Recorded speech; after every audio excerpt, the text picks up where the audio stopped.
Welcome to Invest Ed.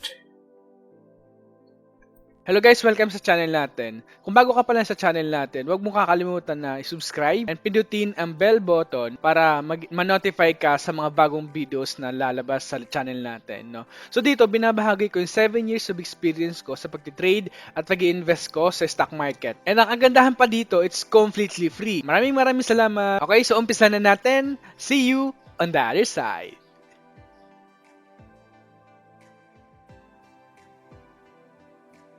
So guys, welcome sa Invest Ed. No? So kung bago ka pa lang sa ating channel, huwag mong kakalimutan na i-like and subscribe itong channel natin, no? Para ma-updated kayo sa mga bagong videos na lalabas sa channel natin. No? So ngayon guys, no, nandito tayo sa ating screener. No? So bali natapos na natin itong i-update itong ating screener. I-walkthrough ko kayo ngayon sa ating bagong update na screener. Okay? Okay, so wish ko lang na tapusin nyo itong video na to kasi may bagong update dito sa ating screener. So, kung titignan natin dito sa ating screener, na dito tayo sa all stocks, no? Ayan, kung i-scroll down natin itong ating screener, ayan. Okay, so naandito na yung conglomerates, no? Mayroon ng value, informations. Now, itong all stocks, no? Ito yung summary lang natin ng lahat ng stocks. And by industries or by sectors, no? Kung gusto niyo tignan yung punta lang kayo dito sa bank stocks, commercial, and sa conglomerates stocks, no? So pag pinindot mo tong conglomerate stocks, guys, no? So ganito ang bubungad sa inyo, no? So same pa rin, no? Kung gusto niyo mag-analyze and compare yung mga conglomerate stocks, no?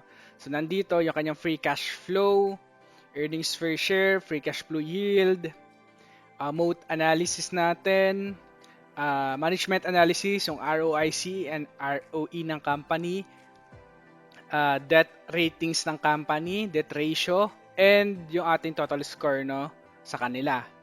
So nakapaloob dito yung Abacor, Ayala Corporations, AEV, Ayala Logistics, ANS, Apo, ATN, Chelsea, Costco, FDC, okay, FPH, GTCap, JGS, Lopez Holdings Corporations, LTG, and Metro Pacific Investments, no. Marami pang conglomerates dito, no. Kung gusto niyo lang explore niyo na lang, and pwede niyo lang siyang i-compare, no. Okay, now, mabalik tayo. Kaka-update lang din natin also ng ating individual stocks research, no. So kung tipindutin natin tong research stocks, okay guys, no, yung ating individual research stocks ay in-update na natin, no. So may additional features na rin ito na naandito ngayon. So for example, i-research natin si AUB. Okay, so nakikita natin dito yung kanyang yung informations ni AUB na ngayon. Ano ba yung nadagdag dito sa ating individual research stocks or sa search stocks bar natin? So kung titignan natin dito, no, meron na siyang 1-year chart, no. Ayan, nakikita na natin dito yung 1-year chart ng company. Ayan, no. So nakikita na natin dito yung day-to-day trade ng company, no. Ayan. So, ito yung 1-year chart ng company. Ito yung bagong update natin sa kanya. And also, no, automatic na rin dito yung ating informations, no, nag-upgrade na rin yung ating intrinsic value sa company. Automatic na yan nag-update. So, wala na tayong ginagawa. Inaantay na lang natin kung ano mangyayari sa stocks na kinukuha natin, no? Okay, so kung for example, ito ngayon si AUV, no, so nasa 150 na yung kanyang intrinsic value, so nag-upgrade yung kanyang intrinsic value. Okay? And also, kung titignan natin dito, no, ang additional features pa, ang additional na nadagdag pa dito sa ating screener, no. Okay, and also, no, nandito na rin yung trades, na kung ilang trades mayroon ang company ngayong araw, and anong ba ang position ng mga foreigners ngayon, net foreign investors sa company na to or sa company ng mga ina-analyze nyo, so nakikita na rin natin dito. And also, no, nandito na rin yung sectors nila and subsectors. Nakikita natin dito, financial and banks. And ang kagandahan dito guys, additional informations natin, no, na andito na rin yung net foreign yield ng company, no. So itong net foreign yield ito yung kung nagba-buy or nagsisell ba ang mga foreign investors for the past 1 year. Pumapasok ba ng pera ang mga foreign investors sa company na ina-analyze natin. Okay? So ayan, nakikita na rin natin dito. Okay, so as usual, nandito pa rin yung free cash flow mode analysis natin sa company. ROIC, ROE, nandito pa rin yan. Hindi mawawala yan, no? Debt to earnings ratio ng company, andyan pa rin. And at ito, no, para sa mga investors, no, para sa mga investors also, ayan. Okay, so naandyan pa rin yan. Ayan. Okay na, pagdating dito sa baba, no, nandito na, meron na rin tayo guys, technical analysis. So, nandito na rin yung 1-year chart ng company also. Then, nakikita natin dito yung moving average ng company or ng stocks na ina-analyze natin. Nandito na rin yung 200 moving average, nandito na rin yung 20 moving average, 50 moving average, 100 moving average, and 200 moving average. And nakikita natin dito, no, kung ano nangyayari, kung bullish ba or bearish yung mga moving average natin dyan. Okay? And also, nandito na rin yung ating first support. Na yan, nakikita natin dito yung first support, second support, resistance natin na andito na rin, no? And ano ba yung bias, no? Sideways ba?